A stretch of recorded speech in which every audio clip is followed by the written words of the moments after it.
tres futbolistas lo tenían todo: dinero, fama, éxito, y aún así terminaron vinculados al narcotráfico. Uno nunca fue condenado, otro terminó en una cárcel en Estados Unidos y otro movía más de 1 tonelada de cocaína. El narcotráfico no entra en la vida de alguien por accidente, no aparece de la nada, no es cuestión de mala suerte, es una decisión, una que no se toma en un solo momento sino en muchos. Pequeñas decisiones, contactos, entornos, confianzas mal puestas hasta que un día ya estás demasiado adentro, porque hay un punto donde el dinero del fútbol deja de ser suficiente, donde lo que antes parecía inalcanzable se vuelve normal y lo normal deja de impresionar, y es ahí donde aparece otro dinero, más rápido, más grande, mucho más fácil pero también mucho más peligroso, un dinero que no exige disciplina pero sí silencio, un dinero que no construye carreras, las borra. Radja Nainggolan, el ninja, nunca fue un jugador convencional, no fue el ejemplo perfecto, nunca intentó serlo desde el inicio. Su nombre no solo se asociaba con lo que hacía dentro de la cancha, sino con todo lo que pasaba fuera de ella. Excesos, fiestas, alcohol. No era un rumor, no era una acusación, era parte de su identidad y aún así rendía. Y aún así competía al máximo nivel. A ese Roma, Inter de Milán, selección dorada de Bélgica. Uno de los mediocampistas más intensos y completos de su generación. Pero el problema nunca fue solo el exceso, fue el entorno. Porque hay algo más peligroso que lo que haces, y es con quién te rodeas. Las investigaciones en Bélgica nunca lo señalaron como miembro directo de una organización criminal. Nunca hubo una imputación formal, nunca hubo una condena, pero sí hubo algo que empezó a repetirse: su nombre, cada vez más cerca de ciertos contextos. Personas de su entorno cercano, amigos, contacto frecuente fueron vinculados a redes de narcotráfico que operaban a través del puerto de Amberes. Y el puerto de Amberes no es un puerto cualquiera, es uno de los principales puntos de entrada de cocaína en toda Europa. Un lugar donde operan estructuras criminales complejas, con conexiones internacionales y logísticas sofisticadas. Según investigaciones policiales y judiciales en Bélgica, estas redes funcionaban mediante contenedores contaminados, mercancía legal utilizada como fachada y contactos dentro de la cadena logística portuaria. Una operación que no depende de la fuerza sino de la infiltración, de la inteligencia y del silencio. Algunas de las personas cercanas a Nainggolan sí fueron investigadas y en ciertos casos fueron procesadas. Pero hay algo que nunca ocurrió. Nadie lo señaló directamente, nadie lo vinculó de forma penal, nadie habló. Y en ese mundo, el silencio también es parte del sistema, porque no siempre necesitas estar dentro de la estructura para estar demasiado cerca de ella. Y cuando tu entorno se mueve a ese nivel, la sospecha empieza a ser suficiente, porque en el fútbol de élite la imagen también juega, y cuando esa imagen se contamina, todo cambia.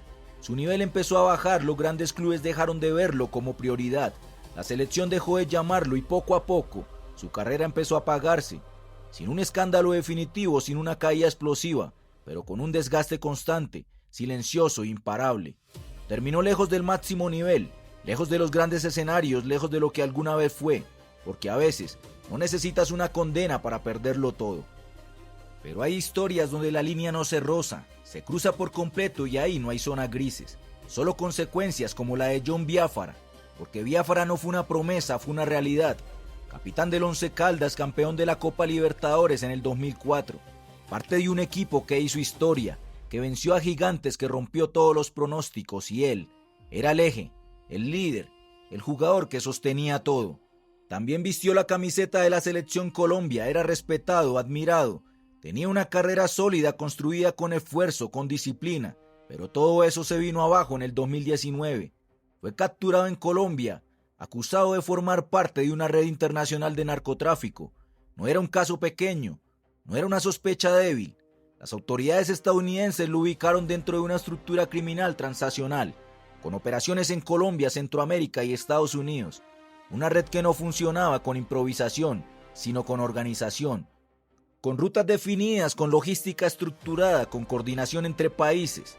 Según la investigación, Biafara no era un simple intermediario. Participaba en la coordinación de envíos, en la organización de cargamentos, en la conexión entre distintos eslabones de la red.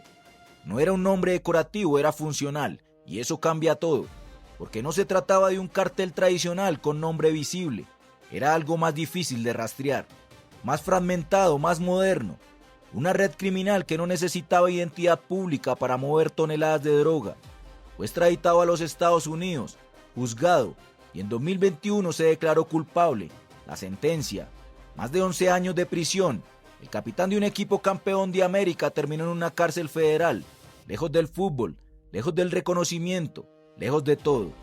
Durante ese tiempo su vida cambió completamente, sin estadios, sin público, sin gloria, solo rutina, silencio y las consecuencias de sus decisiones. En 2024 recuperó la libertad tras cumplir parte de la condena, pero ya no había regreso, porque hay decisiones que no solo terminan carreras, terminan identidades. Hoy vive lejos del fútbol profesional en un contexto completamente distinto, mucho más discreto, mucho más limitado, muy lejos de lo que alguna vez fue. Pero incluso esa historia no alcanza el nivel de lo que ocurrió con Quincy Promes, porque en su caso, el éxito y el crimen existieron al mismo tiempo. Promes lo tenía todo, figura del Ajax, internacional con Países Bajos, compañero de Memphis Depay en su mejor momento, rápido, determinante, imparable. Pero fuera del campo la historia era otra. Las investigaciones neerlandesas no revelaron solo participación, revelaron un sistema. Los cargamentos no se movían de forma improvisada. Se ocultaban en contenedores marítimos mezclados con mercancía legal, entre ellas sal marina. Un método conocido dentro del narcotráfico internacional, la contaminación de carga legítima para evitar controles. Las rutas incluían puertos estratégicos como Amberes, clave en el ingreso de cocaína a Europa. Pero lo más impactante no era el método, era la magnitud. Más de 1 tonelada de cocaína, una operación que requiere estructura, contactos, coordinación internacional y acceso. Promes fue señalado como parte activa, no como un nombre lejano, no como una coincidencia, sino como alguien involucrado directamente. En el 2024 la justicia neerlandesa lo condenó a 6 años de prisión por narcotráfico, pero su situación sigue siendo compleja. Su caso continúa entre procesos judiciales, apelaciones y disputas legales. Hoy, su nombre ya no se asocia con goles, sino con expedientes, con decisiones que lo sacaron completamente del fútbol de élite. Porque cuando entras a ese nivel, no hay doble vía que aguante. La realidad siempre alcanza. 3 historias, 3 niveles distintos, pero un mismo patrón. Ninguno necesitaba ese dinero, pero todos tomaron la misma decisión. El momento exacto en el que el fútbol dejó de ser suficiente y aparece algo más rápido, más fácil, pero con un precio mucho más alto. Porque en el fútbol puedes fallar, puedes perder y volver, pero cuando decides jugar en otro mundo, las reglas cambian. Y no siempre hay segunda oportunidad, porque en este juego no pierde el que juega mal, pierde el que decide jugar en el lugar equivocado. Esto fue Crónicas, historias detrás del fútbol, historias que no se cuentan más allá de una cancha. Historias donde el dinero cambia las reglas, donde las decisiones pesan más que el talento y donde a veces el final no se escribe en el campo sino fuera de él. Si te gustan este tipo de historias, suscríbete al canal, porque aquí no contamos solo lo que pasa en el juego, contamos lo que lo rodea. Y ahora la pregunta: ¿en qué momento el éxito deja de ser suficiente y alguien decide entrar a un mundo donde ganar más puede costarlo todo?